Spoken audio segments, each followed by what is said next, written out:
Welcome, creator, to the big YouTube adventure. The problem is you're doing it all wrong, which is probably why you're getting frustrated already. So let's bin off some of those rookie YouTube mistakes you're making and point you in the right direction, which is over here. One of the biggest challenges small creators face on YouTube is getting discovered. And to explain what I mean by this, I'm going to use this not so frozen pea.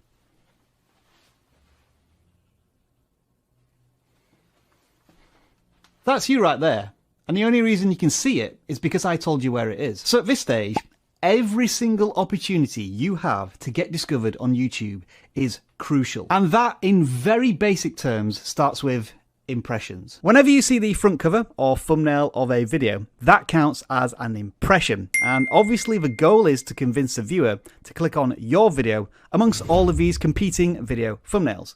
Now, unfortunately for you as a small creator, you have two challenges that you need to overcome. First of all, you've got a YouTube problem. It doesn't have that much data on your channel, and you have no authority in the algorithm. I like to call this the recommendation system. So YouTube's going to be pretty stingy when it comes to handing out impressions on your behalf. And then you've got an audience problem. People don't know who you are, and people don't care who you are because they have no familiarity with your content yet. So when your thumbnail is put up against another thumbnail from a creator the viewer is already familiar with, then if they enjoy that content, they're more likely to choose that because they know what they're getting into. Ultimately, the impression and the click is the journey every viewer must go through to start watching one of your videos, which means it's absolutely crucial to get those two aspects right. And that is the first very common YouTube rookie mistake: not spending long enough on your thumbnail and your title. And I don't want you to feel bad about this because everybody does it. You put your heart and soul into making the video, and by the time you get to uploading it and thinking about a title and a thumbnail, you're so exhausted that you just whip something together in 5 minutes and press publish. So going forward, when it comes to YouTube thumbnails, I want you to apply these two strategies. However long you spend on making your thumbnails, be it 5 minutes, 10 minutes, an hour, I want you to spend twice as long on the next 5 thumbnails that you make. And on top of that, however complicated your thumbnail is, I want you to make it half as complicated for the next 5 thumbnails. There's also a third strategy that you can apply, but I appreciate that for some of you that may be a step too far just now. But if you're willing to try it, make the thumbnail and the title before you even start the video. Because here's a crazy logic that many of us apply to content creation. The first thing that everybody sees, your title and your thumbnail, is the thing you make last. Doesn't make any sense, does it? And to ensure I practice what I preach, this is the title and thumbnail of this video, until I panic and change everything an hour after it goes public. All right then. We've got 2 fun little games to play with you. Remember that small, not so frozen pea that was representing your channel? It's moved to another part of the frame. Can you find it? Let us know in the comments below. Secondly, and more importantly, we're going to do a quick thumbnail test. 2 thumbnails are going to appear on screen, and all you need to tell me is which one you would click on and why. Ready? Go. Yeah, I didn't give you long there, did I? But it was still more than enough time to pick a thumbnail, right? That's because studies show users spend, on average, 1.8 seconds considering each thumbnail on Netflix. And when you factor in that YouTube shows more thumbnails and gives the user even more choice, they're probably spending even less time on each thumbnail. And that's because humans can process images very, very quickly.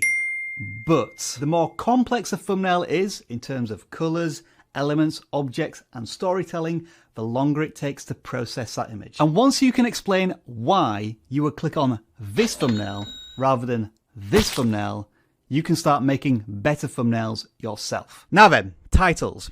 Usually once a thumbnail has done enough to grab someone's attention, they will look to the title for more context. The best titles complement the thumbnail rather than repeating them, and they create intrigue. In order to demonstrate what I mean, I'm going to use the most clicked on thumbnail we've published on the vidIQ channel in the last couple of months. This thumbnail is pretty simple and emotionally evocative, but what takes it to the next level of intrigue is the title. It defines a target audience, new or small channels, with an enticing mystery. Is this YouTube gifting 50 free subscribers to everybody, or something I can do when I hit 50 subscribers? Regardless, I either have 50 subscribers or I'm close to that target. I need to find out what this is all about. And of course, if you do want to find out what this video is all about, then I'm afraid you'll have to go and watch it. I ain't telling you. But what I will tell you is the click-through rate. I'm going through an experiment right now of tracking the fine detail of video performance, and I'm recording the click-through rate of my videos in the first 1, 3, 6, 12, and 24 hours of a video's life cycle. Now, am I telling you that 13.8% click-through rate after the first hour and 7% after 24 hours is a good number? No, not in the slightest. What I am telling you is that these numbers are great for our channel. And that's another rookie mistake that so many creators make. Searching for that golden analytical number that doesn't exist. And you don't have to go into the same insane detail I have on the vidIQ channel. Just use this panel on the YouTube Studio dashboard and it will show you if your titles and thumbnails are getting better. Now for all of you pea hunting enthusiasts, never thought I'd say that in a vidIQ video, it's moved again. Can you find it? For all of you YouTube rookies looking for guidance, let's carry on. Because we need to know what happens next beyond the thumbnail and title. And it's pretty obvious actually. People will start watching your video. And the key word in that sentence is start watching the video. Because, let's be honest, hardly anybody finishes watching the video. In fact, you lose tons of viewers in the first few seconds. It's pretty demoralizing if just 3% of those who click on your video get through to the end, right? But that's not what you should be worrying about until you fix this. The first 30 seconds of your video. The dreaded hockey stick decline in viewers. The more viewers who leave at the start of a video, the greater the disconnect between what was promised in the thumbnail and title and what was delivered at the beginning of the video. Now there are 3 main rookie mistake reasons as to why this happens. First, we have branded intros. Come on. They just stop everything dead. I know they look fancy, I know they can be very short, but let me ask you this. How often do you pay attention to a video intro on a channel after you've seen it once? It's just another barrier to the value of the content. And recently, I proved just how damaging a video intro can be, even if it's 2 seconds long. So make sure to check out that video if you want. Secondly, after the branded intro, we have the channel intro. This is where the creator introduces themselves, the channel, what they generally do on the channel, and why you should subscribe to it. The problem is, the video hasn't justified any reason why the viewer should do that yet. So to begin with, always start off strongly by delivering some of the promise made in the thumbnail and the title. If you wanted to introduce yourself properly, you can do that 1 or 2 minutes in, once the viewer has got value and have settled into the content a little bit more. And finally, the beginning of a video just doesn't give enough reasons to the viewer to stick around until the end. This can be done by teasing a climactic moment in the video that's going to be paid off much later on, or showing the final finished product of something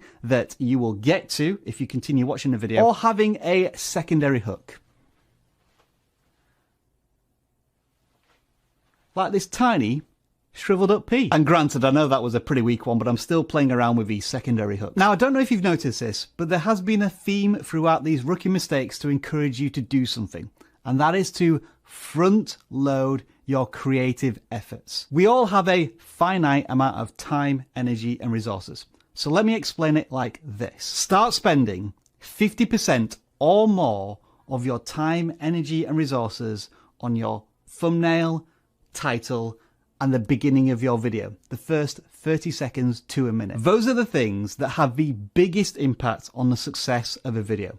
And once you figure out them, you can get onto the other stuff. As for other rookie mistakes, well, there is one monumental subscriber error that almost every single creator commits. And if you want to know what that is, start watching right now.